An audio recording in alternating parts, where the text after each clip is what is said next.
Gluttony is the most overlooked sin of the Christian faith, bar none.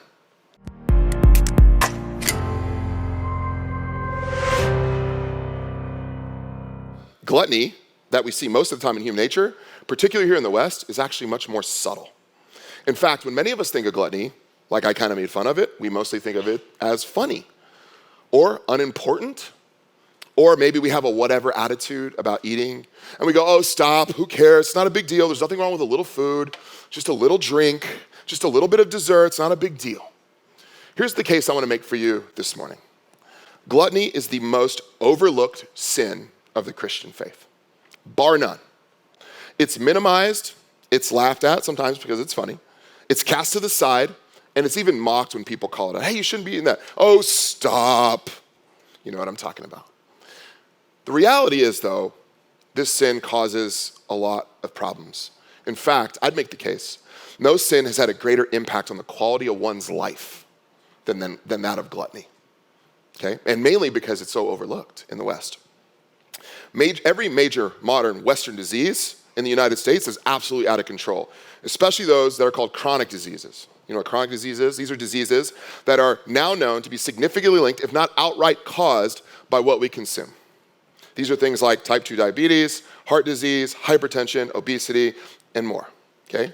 Now, chronic disease is now the defining feature of the modern Western world. And unfortunately, it's one of our biggest exports. I went to another country some time ago. Walking down the street, it was a mid-tier neighborhood, and walking down the street, what do you think I saw? You think I saw ethnic food? Some of it. You know what I saw? McDonald's, Burger King, Taco Bell, Starbucks. I saw like the top ones, the American ones, right? It's one of our biggest exports. It's crazy. 1 in 2 Americans now has a chronic disease. Half of the room. 1 in 4 has multiple chronic diseases. 91% of all prescriptions filled in the United States are for chronic disease. That's a lot.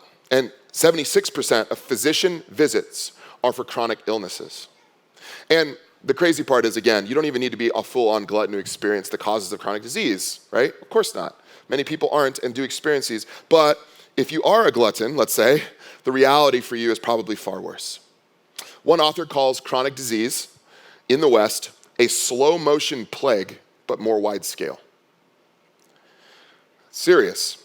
So there are 2 important reasons why we should care about this topic today. 2 important ones. 1, God has called us to steward the resources he's given us. An uncaring spirit about what or how much we consume really is the root of gluttony, but it's also poor stewardship. 2, gluttony presupposes God's faithfulness. It assumes and abuses resources that God has given us.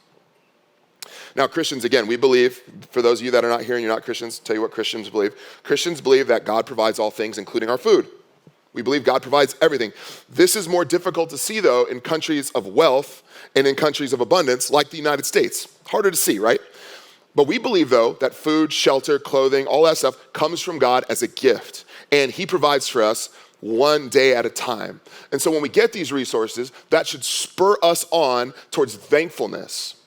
But gluttony makes those resources not about thankfulness towards God, but about satisfying our own desires themselves. And here's the sort of thesis for this morning.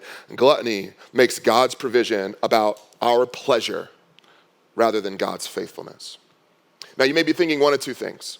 1, this doesn't apply to me. I'm not a glutton. I never will be a glutton. I probably never have been. I would say to you that in America, particularly if you live in a Western part of the world, this absolutely can and does apply to you because of the subtle nature of gluttony. And 2, or in your other category, you might be thinking, this does apply to me. What the heck do I do? How do I solve this? Well, like all of these sins, God provides an antidote through his scriptures to break free from these sins so we might worship Jesus in freedom and not in bondage to something else like food and drink.